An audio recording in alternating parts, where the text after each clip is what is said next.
आज की वीडियो हम लोग बात करने वाले हैं भागवत ऋषि के 4 नियम हैं। अगर इन 4 नियमों को अगर आप पालन करते हैं अपने ज़िंदगी में तो आप किसी भी बीमारी से दूर रहेंगे। देखिए हमारे जो शरीर है ना वो त्रिदोष से मिलकर बना हुआ है। त्रिदोष कौन कौन है तो वात पित्त और कफ। अगर आपका वात अगर बिगड़ता है तो कम से कम 80 बीमारी आपको आएगी। अगर आपका पित्त बिगड़ता है तो कम से कम आपको 40 बीमारी आएगी। अगर आपका कफ बिगड़ता है तो आपको 28 बीमारी लगभग आएगी। अगर ये तीनों बिगड़ गया तो 148 बीमारी आपके शरीर के अंदर आएगी। वो आपका छोटा से रोग लेकर बड़ा लास्ट से कैंसर तक सारी बीमारियां ये वात पित्त कफ के बिगड़ने से होता है। तो आप अपने वात पित्त और कफ को संतुलित करने के लिए 4 नियम है। अगर इन 4 नियम को अगर आप पालन कर लेते हैं तो आपका वात पित्त और कफ तीनों संतुलन में रहेगा। जब ये तीनों संतुलन में रहेगा तो आप कभी भी बीमार हो ही नहीं सकते हैं। ना आपको कभी कैंसर हो सकता है, ना आपको अस्थमा हो सकता है, ना आपको टीबी हो सकता है, मतलब ना आपको शुगर हो सकता है, मतलब कोई भी बीमारी आपको नहीं हो सकती है। बस इन 4 नियमों को अगर आप पालन करते हैं तो ठीक है। भागवत ऋषि जी ने उनकी एक बुक आती है जिसका नाम है अष्टांग हृदय। उस बुक में उन्होंने हजारों नियम बताए हैं, लेकिन उसमें से 4 नियम उन्होंने बताया है जो कि इन चारों नियमों से आप अपने वात पित्त कफ तीनों को संतुलित रख सकते हैं। पहला नियम बताया है कि आप जब भी खाना खाएं तो खाना खाने के तुरंत बाद पानी ना पिएं।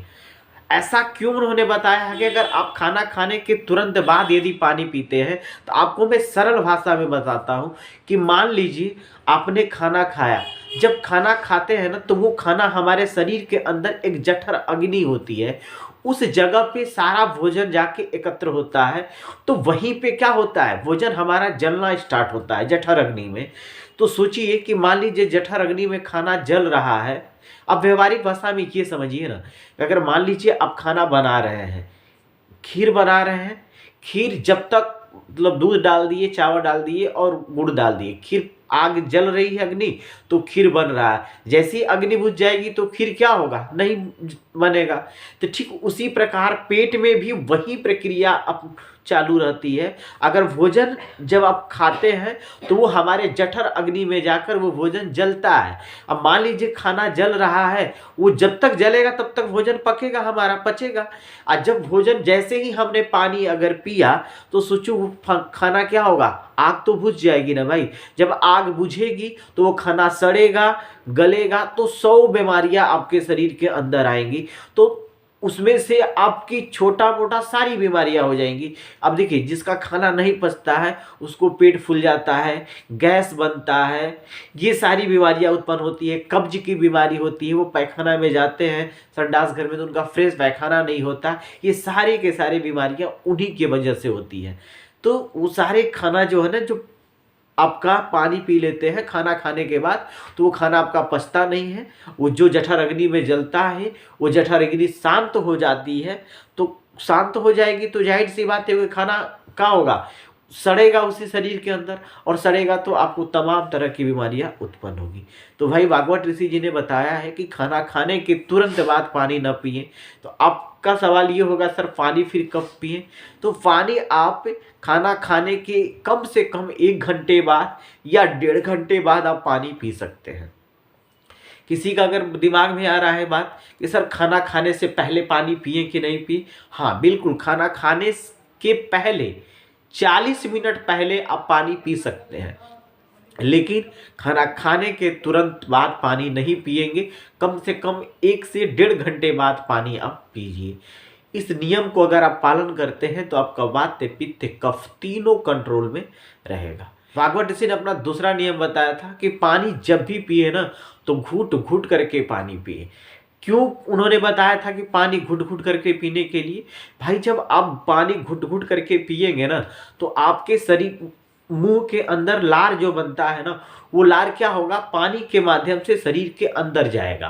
तो देखो लार में क्या होता है, क्षारीय होता है। लार क्या होता है, क्षारीय होता है। और पेट में क्या होता है, अम्ल बनता है, एसिड बनता है। तो बताओ क्षारीय और अम्ल जब एक दूसरे से मिलेंगे ना तो पेट की अम्लता क्या होती है, दूर होते जाती है। इसलिए पानी को घुट घुट कर पीना चाहिए। और पेट जब की अम्लता दूर होगी तो आपको कोई भी प्रकार की बीमारी नहीं हो सकती है। तो पेट की अम्लता को दूर करना अति आवश्यक है। अगर पेट की अम्लता दूर होगी तो आपको कोई भी बीमारी नहीं आएगी। इसलिए भागवत ऋषि जी ने बताया था कि पानी को घुट घुट करके पिए, ताकि मुंह के अंदर जो लार बनता है वो क्षारीय होता है, और पेट के अंदर क्या होता है, जो अम्लता है, एसिड बनता है, अम्लता है, वो क्षारीय और अम्ल जाकर मिलते हैं तो वो न्यूट्रल हो जाता है। भागवत ऋषि जी ने अपना तीसरा नियम बताया था कि ठंडा पानी कभी भी ना पिए। Chilled water, water cooler, fridge का पानी कभी भी ना पिए। भाई क्यों नहीं पीना चाहिए? अगर आप मान लीजिए खाना खाते हैं, ठीक है, ठंडा ठंडा खाना खाने के बाद ठंडा ठंडा पानी पूरा गटक गए। अब देखिए ठंडा जब पानी पिएंगे ना भाई, तो पेट क्या होता है, हमारा गर्म होता है, पानी क्या होता है, ठंडा होता है।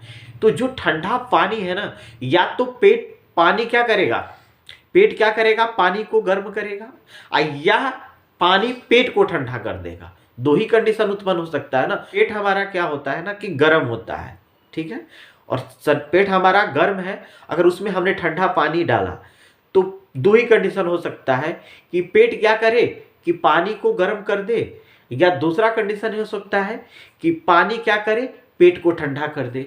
अगर पानी पेट को ठंडा कर दिया तो समझ जाइए आपका हृदय ठंडा हो जाएगा, पूरी शरीर ठंडा हो गई। अब पूरे शरीर ठंडा होने का मतलब आपका हृदय ठंडा हो गया, हृदय ठंडा होने का मतलब आपका मस्तिष्क ठंडा हो गया, और मस्तिष्क ठंडा होने का मतलब आपका राम नाम सत्य हो गया। तो आप याद रखिए, कभी भी ठंडा पानी ना पिए, चिल्ड वाटर ना पिए कभी भी, क्योंकि पेट भाई हमारा गर्म है। अगर पानी ज़्यादा ठंडा है तो पेट भी उसको गर्म नहीं कर पाएगा। अगर पेट गर्म कर दिया तब तो ठीक है, तब तो बच गए आप। अगर पानी कहीं जाकर पेट को ठंडा कर दिया तो आपका हृदय ठंडा हो, शरीर ठंडा हो जाएगा, शरीर ठंडा होगा तो हृदय ठंडा हो जाएगा, और हृदय ठंडा हुआ तो मस्तिष्क ठंडा हो जाएगा। इससे आपकी जान भी जा सकती है। इसलिए आप ठंडा चिल्ड वाटर कभी भी ना पिए। भागवत ऋषि जी का चौथा नियम है। चौथा नियमों में उन्होंने ये बताया कि आप सुबह जब भी उठे ना, उठने के बाद सबसे पहला काम करें, गर्म पानी पिए। आप बिना गर्म पानी पिए आप कोई कार्य करें ही ना। सुबह उठे बेड पर से तो सबसे पहला काम गर्म पानी पिए। गर्म पानी पीने से का मतलब ये हुआ कि जब भी आप गर्म पानी पिएंगे ना, तो गर्म पानी क्या होगा, बड़ी आंत में जाएगा, तो बड़ी आंत का सफाई, बड़ी आंत को क्या करेगा, साफ कर देगा। जब बड़ी आंत आपकी सफाई हो जाएगी तो आप संडास घर में जाएंगे तो आपको क्लियर पैखाना होगा। और जिन व्यक्तियों को अगर एक बार में उनका पैखाना क्लियर हो जाता है तो उन्हें कोई भी बीमारी नहीं आती है। अगर जिनका पैखाना एक बार में क्लियर नहीं होता है भाई, उन्हीं को तमाम तरह की बीमारियां आती हैं। गैस की बीमारी होगी, एसिडिटी की बीमारी होगी। तो ये सारे जो नियम हैं।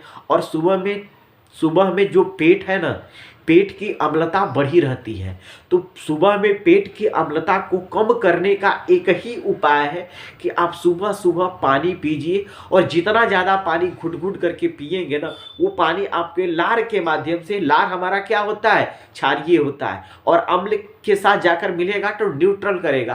तो जितना ज़्यादा लार आपका शरीर के अंदर जाएगा, उतना ही ज़्यादा आपके शरीर, जो पेट है आपका, अम्लता बढ़ा हुआ है, वो क्या होगा, धीरे धीरे कंट्रोल होगा। जब दोनों बराबर में हो जाएंगे भाई, तो आपकी सारी बीमारियां धीरे धीरे खत्म हो जाएंगी।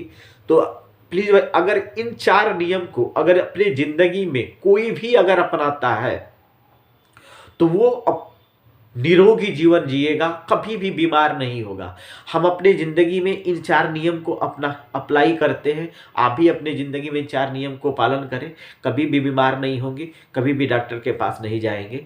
ठीक है भाई, इस नियम को अगर आप जानते, अगर इन 4 नियम को ये अगर आप पालन करेंगे ना, तो आप 30-35 साल के उम्र में 15-20 साल के लगेंगे। याद रखिए, उम्र भी आपकी रुक जाएगी और आपके चेहरे पे लाइट बना रहेगा, चेहरे पर चमक रहेगी। इस बात को मानिए और अपने तक ये जानकारी सीमित ना रखें। अगर आपको जानकारी अच्छी लगती है तो इससे दूसरे लोग को भी शेयर करें, और एक बार आप अपना कर देखिए, 1 महीना इस नियम का पालन करिए, आपको इसका महसूस फ़र्क महसूस ज़रूर हो जाएगा।